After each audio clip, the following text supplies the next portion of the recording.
Bonjour à tous, merci d'être là. Donc pour ceux qui étaient venus pour la conférence annulée, je suis désolé, moi je ferai pas le grand écart parce que c'est pas possible. Par contre, il y a peut-être une démarche à retenir et une réflexion à retenir. Je rappelle le principe, enfin c'est un atelier. Donc le principe, c'est favoriser un échange entre praticiens, entre pédagogues et chercheurs. Donc et ici en l'occurrence du coup avec des élèves. Donc ce qui serait bien, c'est qu'il y ait participation et qu'il y ait réaction sur ce que je vais dire. Le but est de retenir la démarche et un certain nombre de principes, pas nécessairement le projet de recherche précis que je vais vous présenter. Donc en introduction, je vais partir du chercheur face à une mer de données. On est dans une période où il y a ce qu'on appelle un déluge de données. Donc c'est une période qui commence au XVIIIe siècle, mais qui s'accélère avec l'informatique et les capacités, et la mise en réseau et les capacités de stockage. Et je prends simplement l'exemple d'un projet de recherche en cours où moi je m'intéresse à ce qui est dit sur les réseaux sociaux en ligne, particulièrement sur Twitter, sur le centenaire de la Première Guerre mondiale et sur la Première Guerre mondiale, dans l'ère francophone et l'ère anglophone. Donc j'arrive en 18 mois à 1,5 million de tweets, à peu près 400 000 personnes comptent impliquées, ce ne sont pas nécessairement des personnes, ça peut être des institutions, des médias. Voilà, tous ces tweets en fait contiennent un hashtag, c'est-à-dire un mot-clé, qui est relié au centenaire. Je pars du principe que vous savez ce qu'est Twitter, pour gagner un peu de temps. Donc mon problème est de savoir comment je lis 1,5 million de tweets. Humainement, je ne peux pas le lire. Donc je vais demander à l'ordinateur de le lire pour moi. C'est ce qu'on appelle la lecture distante, qui est un concept qui a été avancé par Franco Moretti, qui est un historien de la littérature qui est à Stanford, originaire d'Italie, c'est le frère du réalisateur. Et ce que dit Franco Moretti, c'est que nous avons besoin d'un pacte avec le diable, c'est-à-dire que nous savons très bien lire les textes et qu'il faut qu'on apprenne à pas les lire. C'est-à-dire qu'il faut qu'on apprenne en fait à demander à l'ordinateur de les lire pour nous, à des algorithmes de les lire pour nous. Tout simplement, la démarche de Moretti à l'origine, qui s'intéresse à la littérature européenne du XVIIIe, XIXe siècle, est de dire que l'histoire de la littérature aujourd'hui, c'est l'histoire des grands textes, des grands romans. Mais qu'il y a beaucoup plus de choses, beaucoup plus de romans, beaucoup plus de littérature qui a été publiée au-delà des grands auteurs et de leurs grandes œuvres. Et donc lui ne veut plus lire les romans, mais il demande à l'ordinateur de les lire pour lui, afin de prendre en compte une masse beaucoup plus importante de romans et de faire une histoire beaucoup plus complète selon lui. Il y a méthodologiquement beaucoup de choses à dire là-dessus, puisqu'un historien qui perd du coup contact direct avec ses sources, on peut lui reprocher. Mais il y a des moyens en fait de conjuguer lecture distante et lecture proche. Il faut bien choisir les logiciels. Donc, personnellement, pour mon projet de recherche, ce que je vais faire déjà, c'est que je vais demander à l'ordinateur de faire la fouille de texte.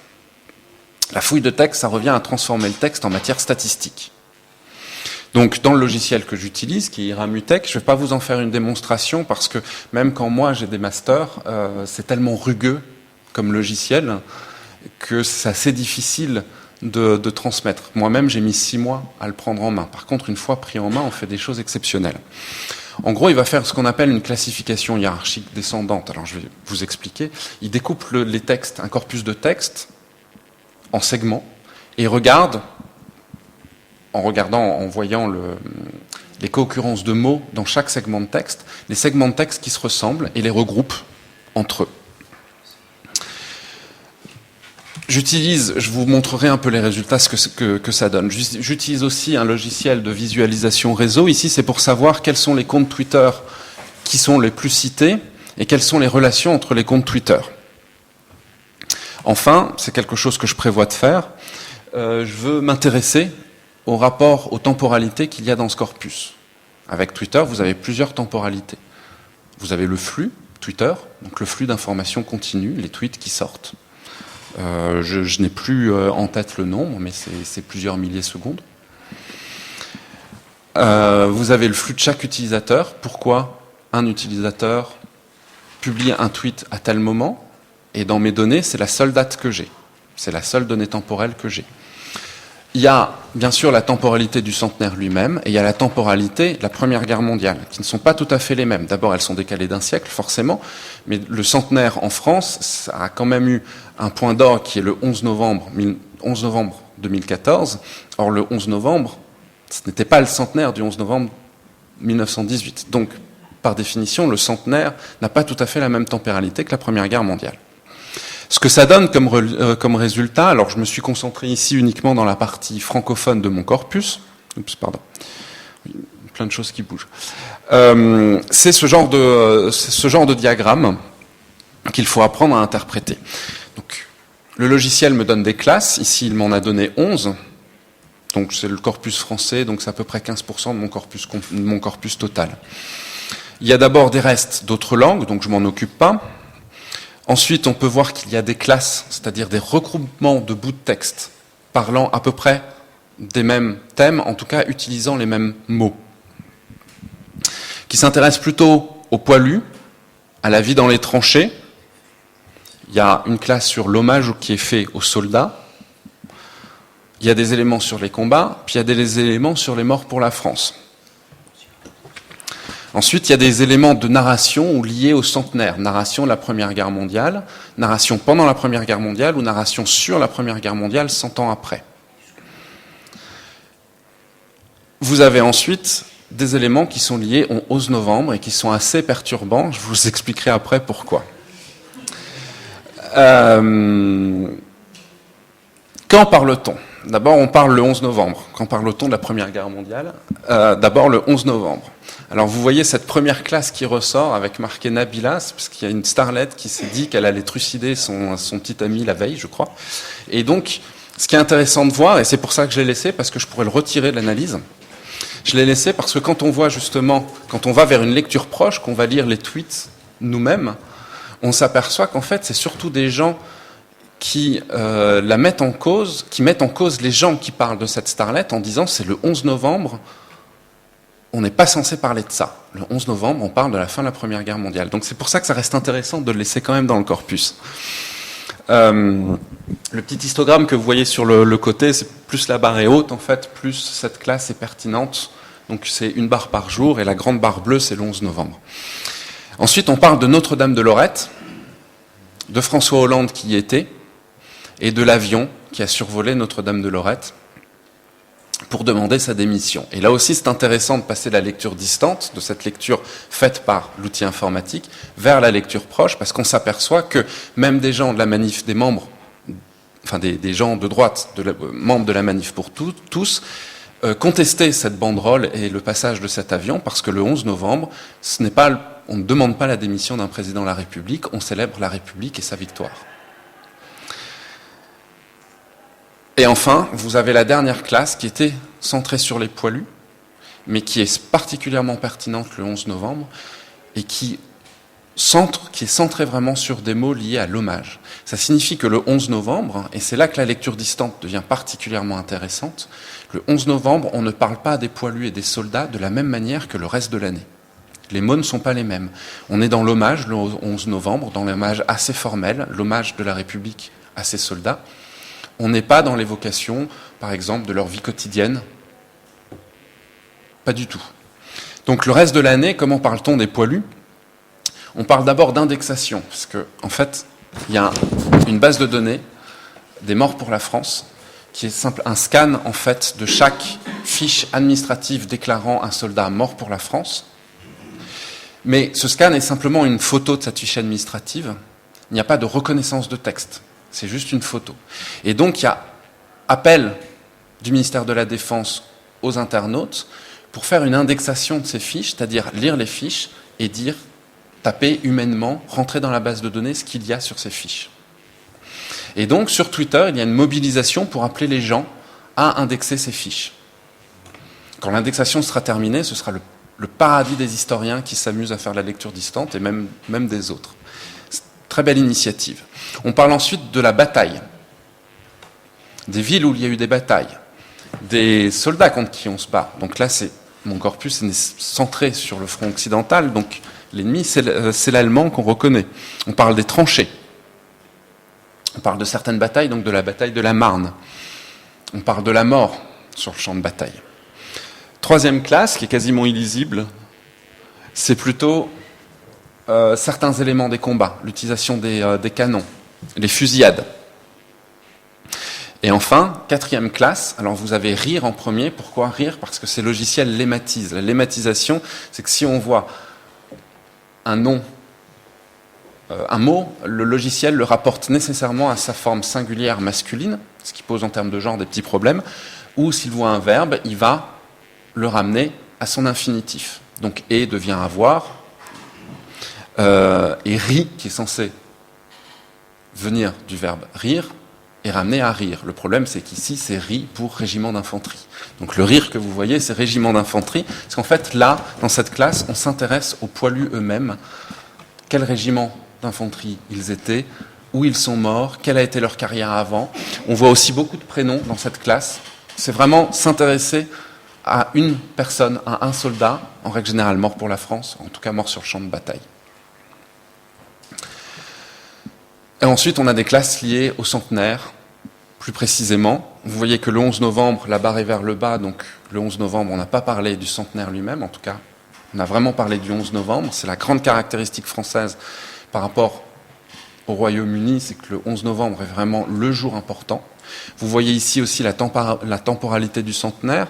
Ces classes sont très pertinentes au début de l'année. Après le 11 novembre, elles ne le sont plus. Parce que le centenaire, c'est vraiment concentré sur l'année 2014 jusqu'au 11 novembre. Il y aura probablement encore quelques petites choses en 2016 pour Verdun, éventuellement la Somme, mais c'est la temporalité du centenaire français. Ensuite, je regarde qui parle de ce centenaire. Alors, ça fait une belle visualisation réseau qui circule, d'un type qui circule énormément aujourd'hui. Plus, donc chaque rond est un compte Twitter.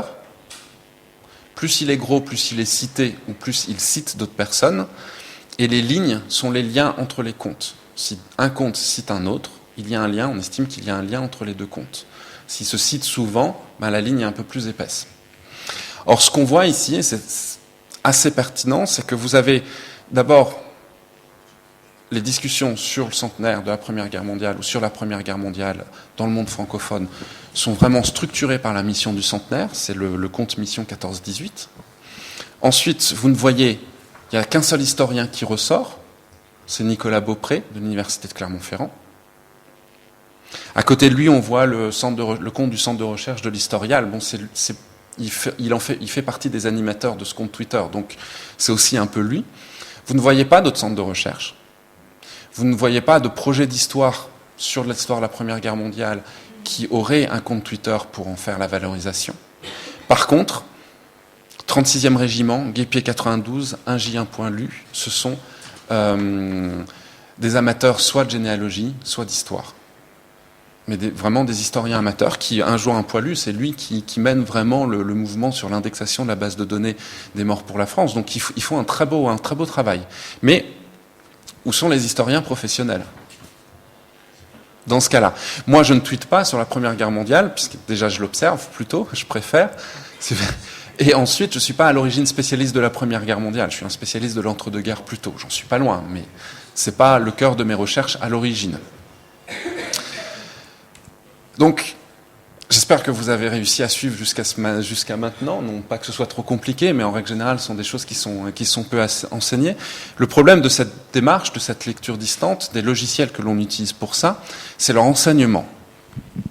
Si je regarde, moi, en tant qu'historien du supérieur, mon expérience, c'est que la plupart du temps, on m'a demandé de l'enseigner en première année de master, et en première année de master, c'est trop tard pour enseigner l'usage de ces logiciels et des méthodologies qui vont avec. Mais quand je dis que c'est trop tard, c'est vraiment trop tard. C'est-à-dire que rien que le fait d'aborder le sujet fait que je perds 95% de mes étudiants. Qui n'ont pas, qui, pour la plupart du temps, pour eux, le numérique, c'est Facebook et l'usage de Facebook. Donc à l'université, moi j'ai une réponse. Quand je pose la question quel enseignement pour ces méthodologies et ces logiciels, j'ai une réponse. Ça doit commencer en première année de licence. Mais même en première année de licence, parfois c'est un peu tard. Parce qu'il y a déjà des habitudes qui ont été prises et une vision du numérique, du réseau, qui est déjà bien enclenchée. Pourtant, les historiens, et à commencer dès le collège, serait bien placé pour enseigner, pas les logiciels que j'utilise, mais en tout cas pour enseigner la gestion de l'abondance d'informations. Parce que finalement, c'est le cœur de notre métier. Aujourd'hui, l'abondance d'informations, c'est effectivement gérer des gigaoctets d'informations. Mais quand on voit les historiens qui travaillaient avant, quand ils travaillent au XIXe siècle, pour eux, ils ont déjà une masse d'informations que leurs prédécesseurs n'avaient pas. Donc ils ont déjà appris à gérer les sources, à gérer des sources qui, de leur point de vue, étaient extrêmement importantes. Donc, trop tard, déjà à l'université, pour enseigner quelque chose sur le numérique et l'abondance d'informations qu'il entraîne. Trop tard parce que le premier contact des élèves finalement avec l'abondance d'informations se fait notamment par les réseaux sociaux. Donc moi je parle de Twitter et Facebook parce que je suis déjà un peu vieux, donc j'utilise pas WhatsApp ou des choses comme ça, mais c'est le même problème. C'est déjà un contact avec l'abondance d'informations. Normalement, dans les statistiques qu'on a, donc officiellement on peut ouvrir un compte Facebook à partir de 13 ans, à l'université l'usage de Facebook est quasiment majoritaire. L'usage d'autres réseaux sociaux également. D'où deux questions, et c'est ce dont on devrait discuter, et j'aimerais bien que vous interveniez aussi, c'est quel rôle de l'enseignement de l'histoire dans l'apprentissage dans les apprentissages liés à la société de l'information, et par l'enseignement de l'histoire, je parle ici du collège et du lycée, dans lequel je n'ai pas d'expérience, donc je ne peux pas, moi, répondre à cette question. Par contre, la réponse m'intéresse énormément, puisque je constate que dès la première année à l'université, c'est un peu tard pour l'enseigner. Et quel rôle des enseignants, la question complémentaire, c'est quel est le rôle des enseignants à titre collectif ou à titre individuel dans cet enseignement. Donc, la discussion est ouverte. Peut-être à vous la parole dans un premier temps, et puis après on passera sur la deuxième intervention.